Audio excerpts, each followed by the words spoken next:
আল্লাহ আমার রব, এই রবি আমার সব। দামে দামে তুন মনে তারি অনুভব। তোমার দুনিয়াতে আমি যেদিকে তাকাই, অথই নিয়ামতে ডুবে আছি সবাই। পাক পাখালির গানে শুনি তসবি কলো রব, তসবি কলো রব। আল্লাহ আমার রব, এই রবি আমার। আসসালামু আলাইকুম। আলহামদুলিল্লাহ, আসসালাতু ওয়াসসালামু আলা রাসূলিল্লাহ। প্রিয় দর্শক, আপনারা যারা দেশে আছেন প্রবাসে, সবাইকে জানাই ঈদ মোবারক। ঈদ মোবারক। ডক্টর মোহাম্মদ সাইফুল্লাহ, আপনাকেও ঈদ মোবারক। আপনাকে ঈদ মুবারক, বারাকাল্লাহ ফিকুম। প্রিয় দর্শক, আজ পবিত্র ঈদ উল আজহা, আমাদের কাঙ্ক্ষিত দিন। ঈদের জন্য আমরা অপেক্ষা করি, কিন্তু প্রশ্ন হলো, ইসলামী ঈদের যে বৈশিষ্ট্য, সেটা আমরা কতটা উপলব্ধি করি।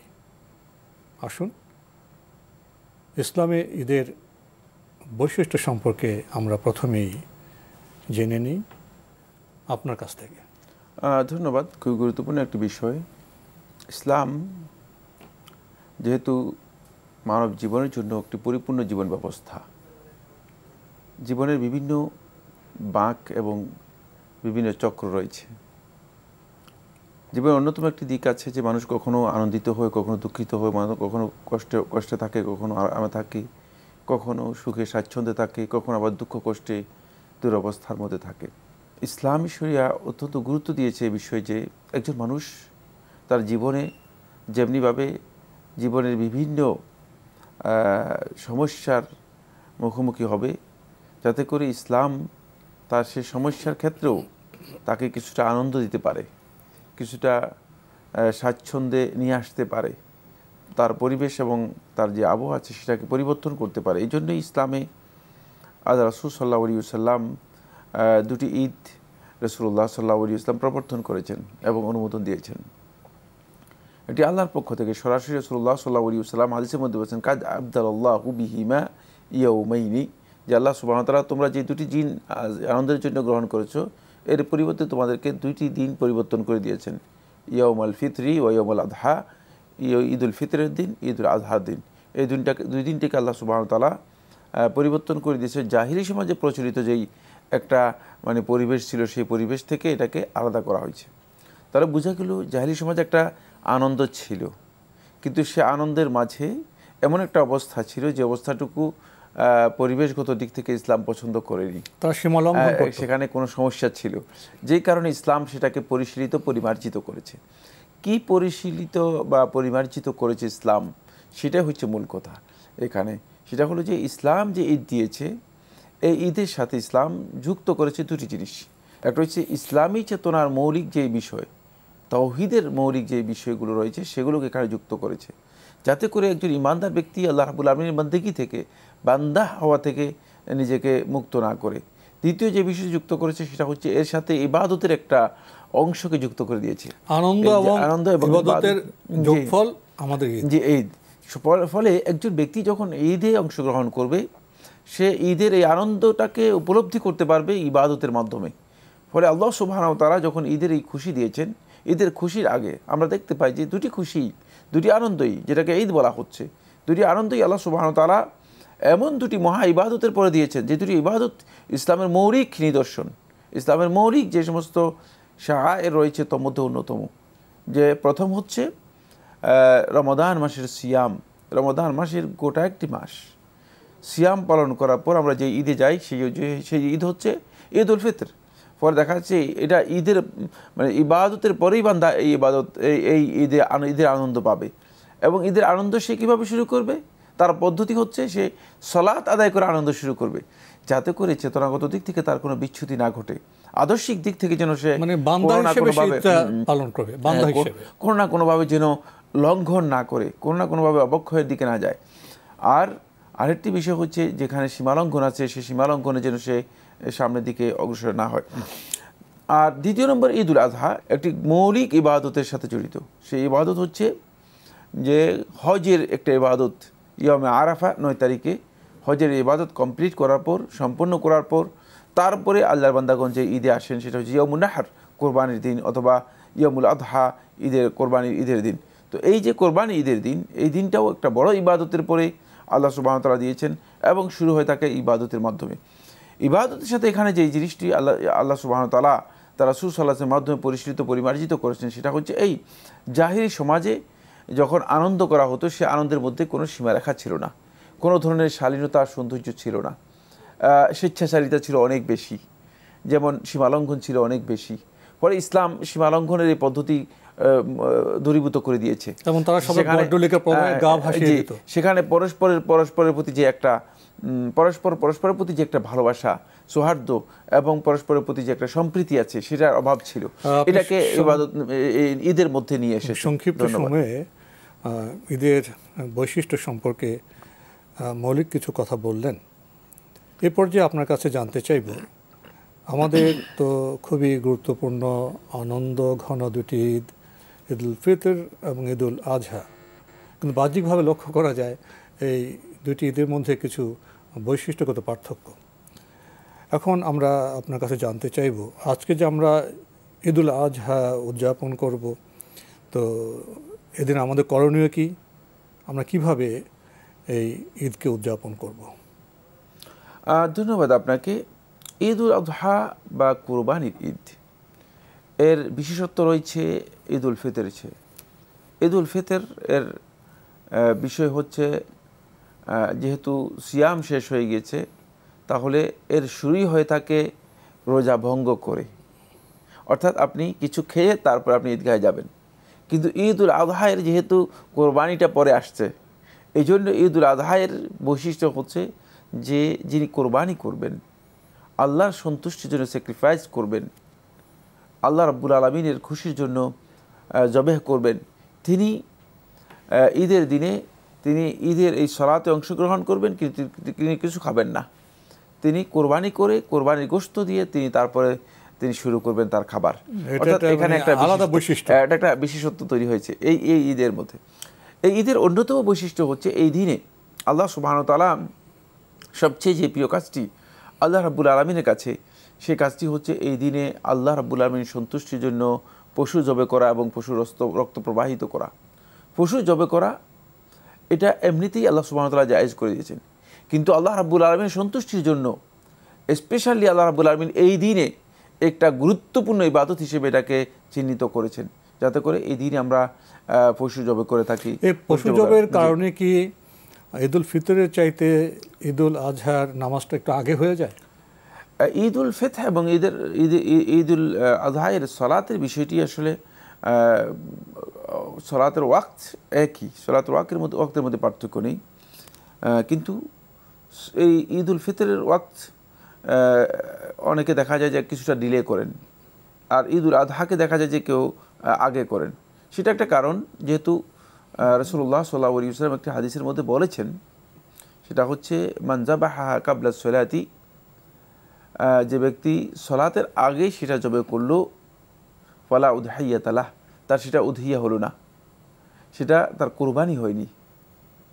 অবশ্যই রাওয়ায়াতের মধ্যে এসেছে, মানে ফাআদাহা উখরা ফি মাকানিহা, মানে আরেকটি সেই এই জায়গায় জবে করতে হবে, অর্থাৎ তার কোরবানিতে হয়নি, বরং আরেকটি পশু এর স্থলাভিষিক্ত তাকে জবে করতে হবে। মানে ঈদের সলাতের পরে যেহেতু কোরবানির বিষয়টি এসেছে, আর সেটাকে আল্লাহ সুবহানাহু ওয়া তাআলা সেভাবেই বলেছেন কোরআনে কারীমে সূরাতুল কাউসারের 2য় আয়াতে আল্লাহ তাআলা বলেন, ফাসল্লি লিরাব্বিকা ওয়ানহার, তুমি তোমার রবের জন্য সলাত আদায় করো, সলাতটা আগে, ওয়ানহার তারপরে কোরবানি করো। তাহলে বোঝা গেল যে সলাতটা আগে এবং কোরবানি পরে। যেহেতু কোরবানির একটা গুরুত্বপূর্ণ ইবাদত এবং গুরুত্বপূর্ণ কাজ, এই কারণে হয়তো কেউ কোরবানি এই ঈদের সলাতের কোরবানি ঈদুল আজহার যে সলাত আছে সেটাকে হয়তো আগে আদায় করে থাকেন। কিন্তু ঈদুল আজহা এবং ঈদুল ফিতর এই দুটি এর সলাতই মূলত একই ওয়াক্ত। এর ওয়াক্ত হচ্ছে সূর্য উদিত হওয়ার পর, যখন সূর্য এক রমহ পরিমাণ, অর্থাৎ এক বর্ষা পরিমাণ উপরের দিকে উঠবে, সেটাকে শেখ মোহাম্মদ সালেহ উসাইমিন রাহিমাহুল্লাহ তাআলা তিনি তার ফতোয়ার মধ্যে 12 মিনিট উল্লেখ করেছেন। আর সৌদি আরবের মদিনা যে টাইমিং রয়েছে সেই মদিনা টাইমিংয়ে 14 মিনিট উল্লেখ করা হয়েছে।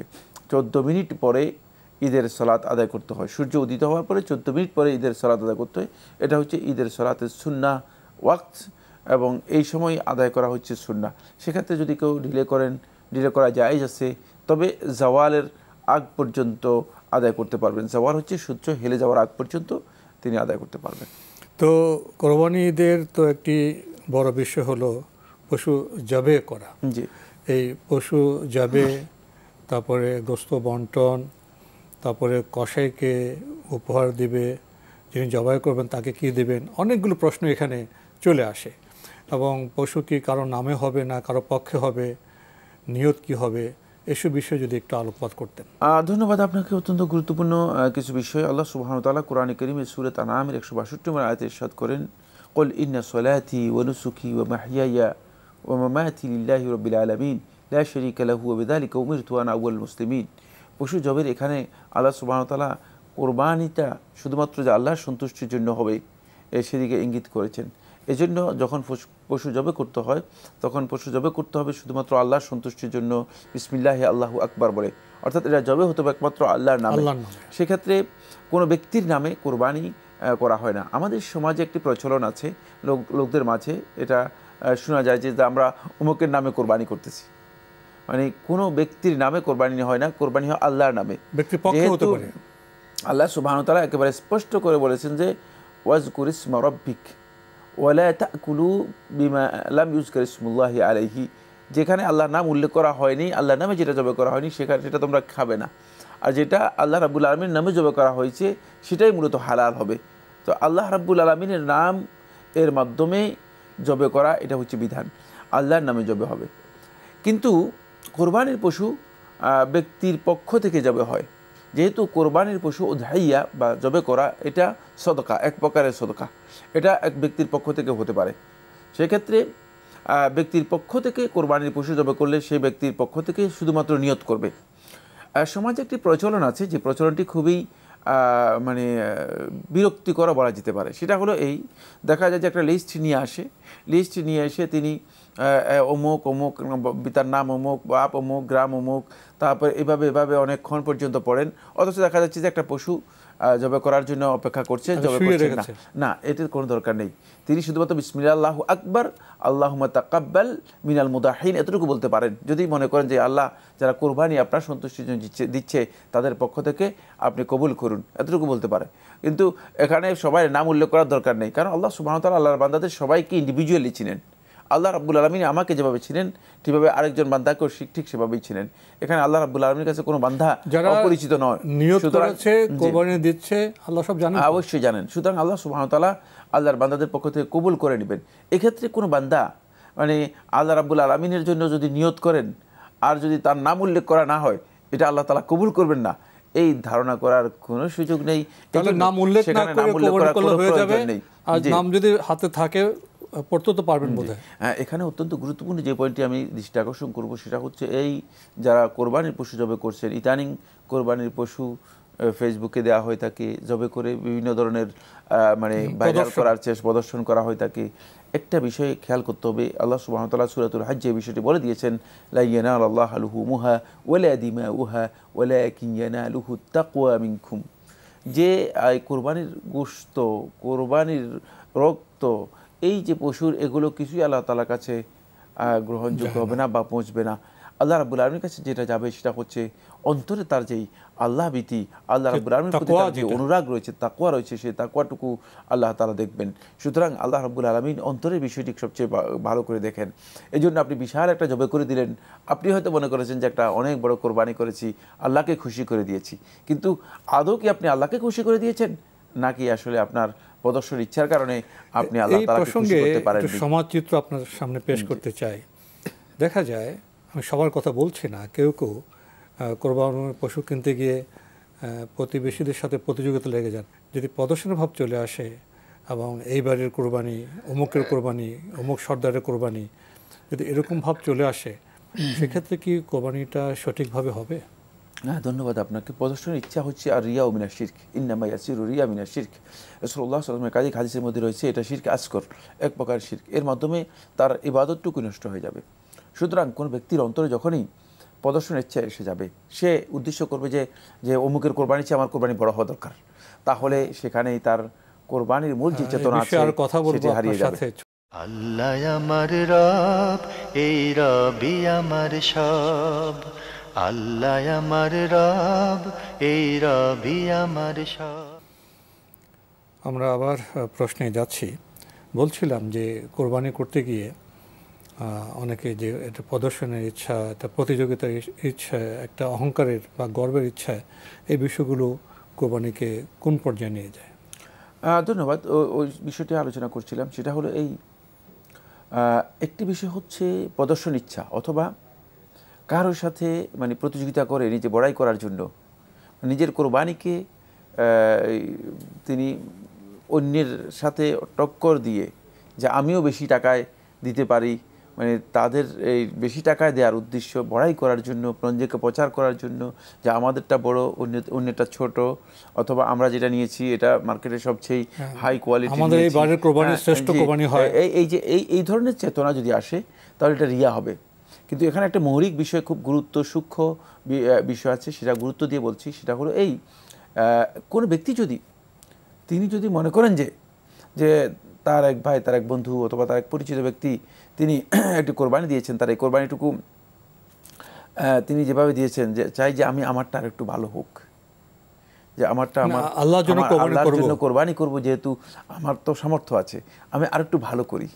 সেক্ষেত্রে যদি তিনি এই উদ্দেশ্যে, মানে এটাকে বলা হয় তাকে আল মুসাবাকাতু ইলাল খায়রাত, ভালো কাজের প্রতি যদি প্রতিযোগিতামূলক অগ্রসর হয়, যেহেতু আল্লাহ সুবহানাহু ওয়া তাআলা কোরআনে কারীমের মধ্যে বলেছেন ওয়াসাবিকু ইলাল খায়রাত, যে তোমরা ভালো কাজের দিকে অগ্রসর হও, এগিয়ে যাও, ওয়াসারিউ ইলা মাগফিরাতিম মির রাব্বিকুম, যে আল্লাহ রাব্বুল আলামিনের মাগফিরাতের দিকে তোমরা দ্রুত দৌড়িয়ে যাও। সুতরাং এখানে যদি কেউ মুসারাহা করে, এখানে যদি কেউ প্রতিযোগিতা করে, কম্পিটিশনে যায়, তাহলে এটা কিন্তু এই উদ্দেশ্যে, যদি আল্লাহ সন্তুষ্টির উদ্দেশ্যে হয়ে থাকে, তাহলে এটা কিন্তু সেই পর্যায়ে যাবে না যেটা রিয়ার পর্যায়ে রয়েছে।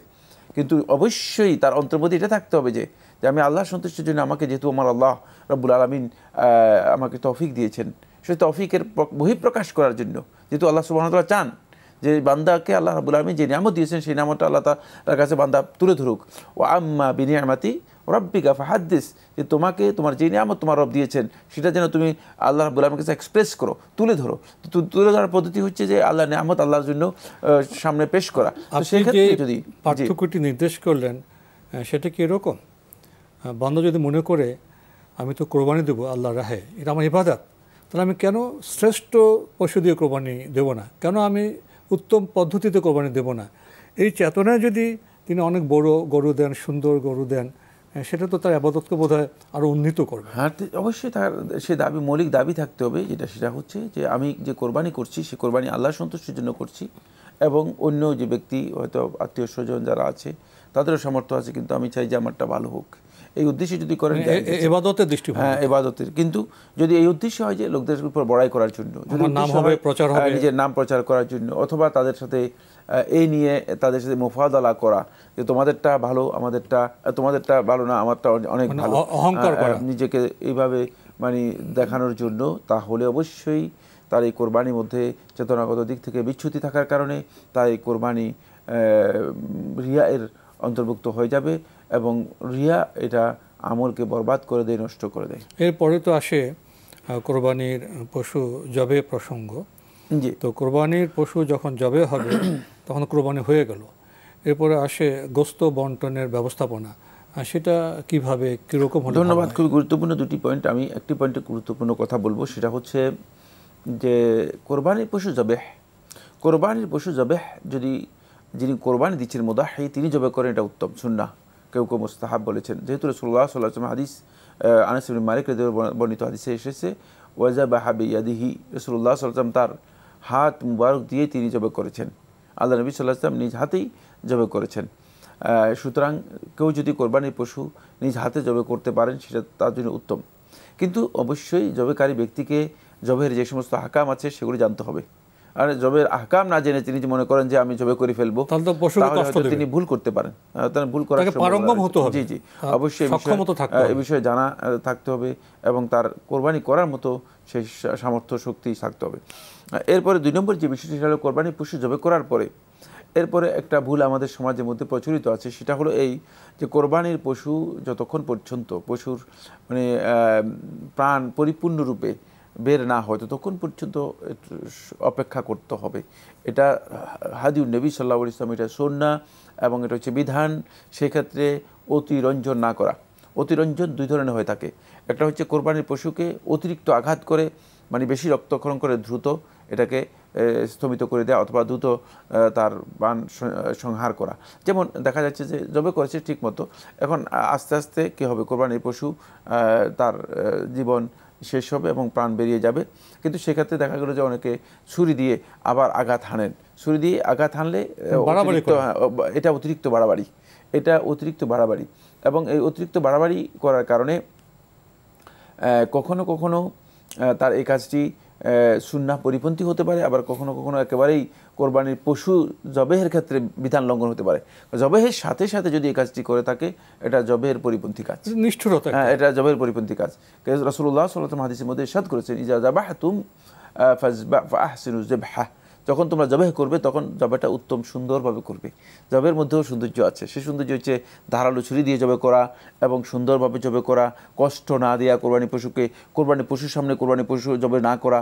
দেখা যাচ্ছে যে কোরবানি একটা পশু দাঁড় করা একসাথে আরেকটা পশুর সামনে জবে করতেছে, কারণ পশু যদিও পশু হয় সে মুখে বলতে পারছে না, সে দেখে এবং তার উপলব্ধি আছে, তার মানে মৌলিক উপলব্ধি আছে। মৌলিক যে উপলব্ধিটুকু সে বুঝতে পারে যে একটা জিনিসকে নষ্ট জবে করা হচ্ছে। যেমন কোরবানি পশু তার মালিককে, মানে যেমন গরু হোক, ছাগল হোক অথবা অন্য কোনো প্রাণী হোক, সে তার মালিককে দেখলে কিন্তু চিনতে পারে। তো এটার অর্থ হচ্ছে তার উপলব্ধি, সে উপলব্ধি আছে যে উপলব্ধির মাধ্যমে সে বুঝতে পারে।